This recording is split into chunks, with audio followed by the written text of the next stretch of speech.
Oke, selamat malam. Kali ini saya akan menjelaskan tentang uninformed search, yaitu algoritma pencarian dengan informasi yang tidak diketahui. Kali ini kan saya akan menjelaskan tentang dua algoritma. Yang pertama adalah BFS, yang kedua adalah DFS, Breadth First Search atau Depth First Search.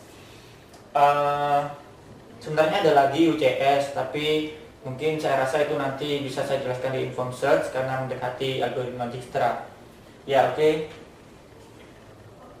Pertama, saya beri contoh sesuai dengan tutorial sebelumnya ya, yang saya jelaskan tentang graph, tree dan lain sebagainya.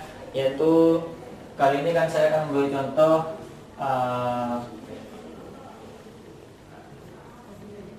lokasi atau peta.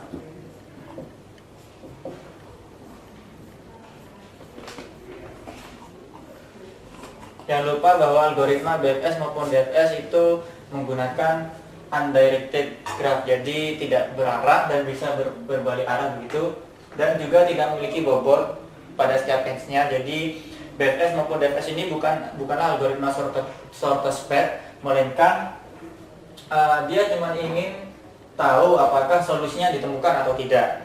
Ya, saya beri contoh ya. Misalkan kita sekarang ada di kota A, kita ingin menuju ke kota F. Pertanyaannya apa? Apakah bisa? Ya, dan path-nya, path itu maksudnya kita lewat mana aja gitu. Simpelnya gitu. Kita lewat mana aja kalau memang ketemu, kalau memang bisa. Oke, kita mulai dari BFS ya. Pertama, find your node, find the node. Kita buat semacam langkah-langkah simpel ya. Find the node, kemudian tentukan apakah pernah dikunjungi. Apakah pernah dikunjungi.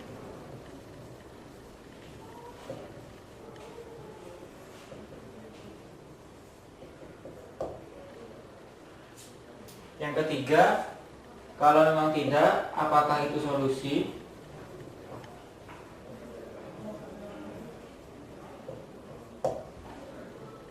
Kalau iya, selesai. Kalau tidak, step 1. Oke, find the node ini akan bermakna banyak. Bagaimana caranya kita menemukan node-nya? Yaitu tidak lepas dari cara mengexpand node-nya. Nanti kita jelaskan lebih rinci. Oke, yang pertama BFS ya. Selalu yang pertama kali adalah kita mulai dengan initial node. Karena kita berada di A, maka initial node-nya adalah A. Oke, langkah pertama sudah dilakukan, find the node, node-nya adalah A. Apakah A pernah dikunjungi? Belum, karena ini adalah pertama kali initial node. Maka apakah A ini solusi? Solusinya akan F ya. Kita A akan menuju F. Apakah A ini solusi? Bukan. Kalau bukan, find the node lagi. Bagaimana find the node berikutnya? Kita lihat A ini bisa ke B, bisa ke C kan gitu ya. Jadi dari A itu bisa ke B, bisa ke C. Maka kita temukan node berikutnya adalah B. Ya, bisa. Kenapa kok B? Ya, ini kita urut abjad aja. Sebenarnya bisa saja kita pilih C, tapi kali ini kita urut abjad. Nanti kalau ngoding atau ada kasus tertentu disesuaikan dengan hal yang diketahui atau informasi yang diberikan soal. Oke, karena kita urut abjad, maka node berikutnya adalah B. Apakah B pernah dikunjungi? Tidak. Apakah B itu solusi? Bukan. Maka kembali ke tahap 1, find the node lagi. Bagaimana find the node berikutnya dalam BFS? Nah, BFS itu karena breadth first search begitu ya, maka kita harus mengexpand semua yang selevel gitu ya. Jadi yang selevel dengan B apa? Ada C kan? Jadi A kan bisa ke C, maka C juga harus di-expand. Oke, kita masuk ke langkah pertama. Find the node-nya sudah ketemu C. Kemudian apakah C pernah dikunjungi? Tidak. Apakah solusi? Bukan. Maka find the node lagi. Bagaimana find the node lagi? Karena A sudah habis ya, expand node-nya sudah B dan C sudah selesai, maka yang harus kita expand berikutnya adalah B. Kenapa B? Karena dari sebelum C kan dari A expand ke B terlebih dahulu. Maka sekarang kita harus mengexpand B. Oke, find the node. B kita expand A. Kenapa kok bisa ke A lagi? Karena ini undirected graph. Jadi dari B bisa kembali ke A. Apakah A pernah dikunjungi? Ya, kalau ya dicoret. Kita tidak perlu membahas lagi karena sudah pernah dikunjungi kan kembali ke sini. Nanti ini kembali ke sini, kembali ke sini lagi, jadinya looping begitu ya. Oke, hanya tidak perlu dibahas. Kemudian B bisa ke D. D apakah pernah dikunjungi? Tidak. Apakah solusi? Juga tidak. Maka kembali ke step 1. Nah, step 1 karena B sudah habis expand-nya ke A dan juga D, maka sekarang siapa yang harus di-expand? Kembali ke C. Kan B sudah habis. Kembali ke C yang selevel dengan B. C di-expand, C bisa ke A. Apakah A pernah dikunjungi? Ya, sudah tidak dipakai. Kemudian C di-expand ke D. Apakah D pernah dikunjungi? Ya, dikunjungi di sini ya, maka tidak usah dipakai. Kemudian C ke E. Apakah C pernah dikunjungi? Tidak. Apakah solusi? Bukan. Maka kembali ke step 1. Nah, C kan sudah habis.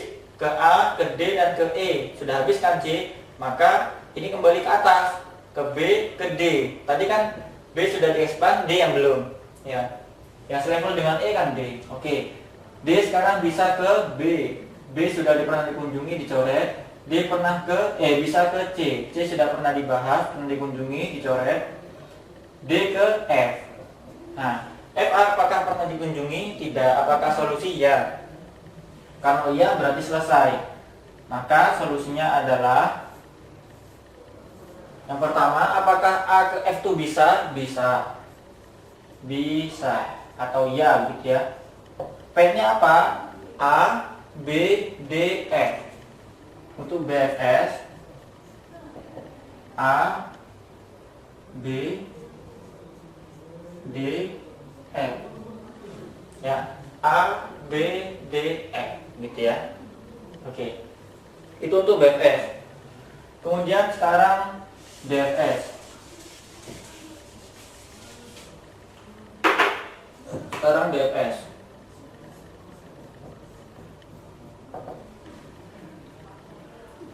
Stepnya sama, cuma nanti secara find the node-nya yang beda, secara expand-nya beda. Pertama, tetap inisial node ya A. Find the node sudah ketemu, apakah pernah dikunjungi? Tidak. Apakah solusi? Bukan. Maka kembali ke step 1. Nah, di sini kita harus expand. A bisa ke B, bisa ke C ya. Kita mulai dengan abjad saja, kita urutkan dengan abjad. Maka dari A bisa ke B. Find the node ketemu, node-nya adalah B, pernah dikunjungi? Tidak. Apakah solusi? Bukan. Maka kembali ke step pertama. Nah, di sini bedanya BFS dan DFS. Karena DFS, depth first search, maka yang ditamakan adalah depth dulu, kedalaman. Nah, di sini kalau BFS tadi kan kalau B bukan solusi, maka A expand ke C. Ini enggak. Jadi ke dalam dulu, maksudnya ke dalam. Kalau B bukan solusi, maka B di-expand. B di-expand ke A, ya kan? Karena A pernah dikunjungi, maka dicoret. B expand ke D. Nah, apakah D pernah dikunjungi? Tidak. Apakah solusi? Bukan. Maka D-nya di-expand lagi. D-nya di-expand lagi ke B.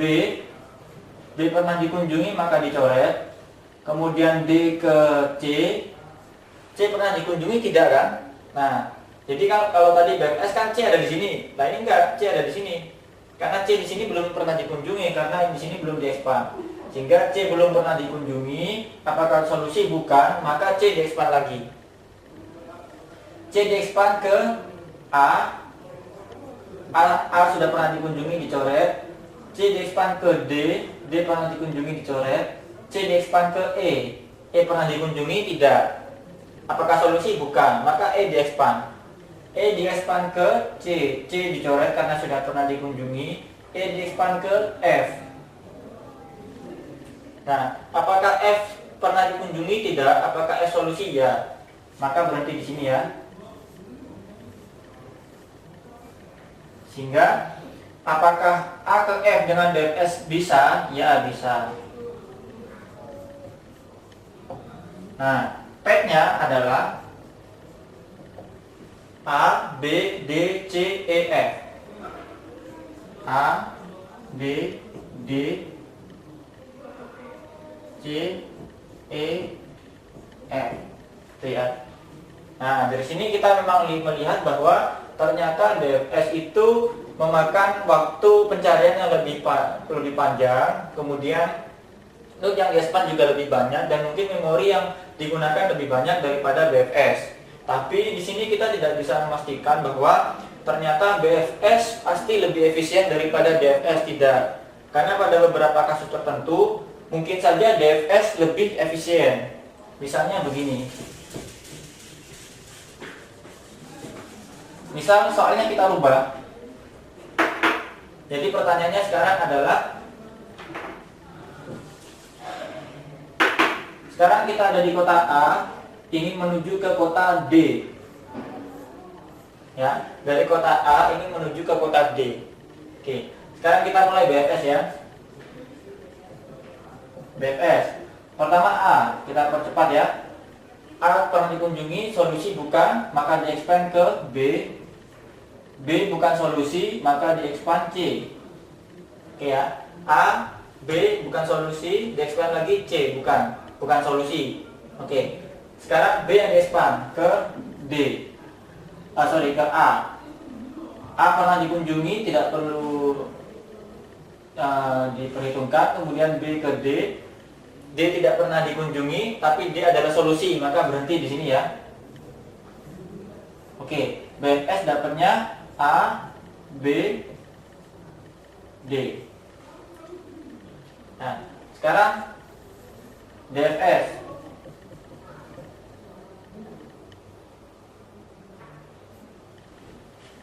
Oke, A tidak pernah dikunjungi tapi bukan solusi, di-expand ke B. B tidak pernah dikunjungi, bukan solusi, B-nya yang di-expand ke A, tapi A-nya pernah dikunjungi, jadi tidak perlu, langsung dicoret saja. Kemudian B di-expand ke D. D tidak pernah dikunjungi tapi solusi, dia berhenti di sini. P-nya sama, A, B, D, P-nya sama, tapi bisa kita lihat di sini di expand D3-nya bahwa ternyata BFS itu harus mengexpand C dulu, ya kan? Tapi DFS tidak, dia sudah bisa menemukan D tanpa mengexpand C dari node A, sehingga pencarian ini lebih cepat dan juga memakan memori yang lebih sedikit. Nah, ternyata pada kasus ini DFS lebih efisien daripada BFS, sehingga kesimpulannya adalah kita tidak bisa memastikan mana yang lebih efisien, tapi pada kasus tertentu dengan perhitungan expanded node maupun kecepatan yang dilakukan mungkin saat coding ya, kita bisa memperhitungkan waktu running time programnya. Di situ kita bisa menentukan mana yang lebih efisien. Tapi overall saya harap teman-teman sudah bisa mengerti bagaimana cara kerja algoritma BFS maupun DFS untuk mencari solusi dari suatu node tertentu. Dan perlu diingat bahwa ini bukanlah shortest path algorithm, bukan algoritma untuk mencari jalan terpendek. Jadi kita cukup mengetahui apakah ditemukan atau tidak solusi itu dari node tertentu dan bagaimana path-nya. Oke, terima kasih, sampai jumpa di tutorial berikutnya. Selamat malam.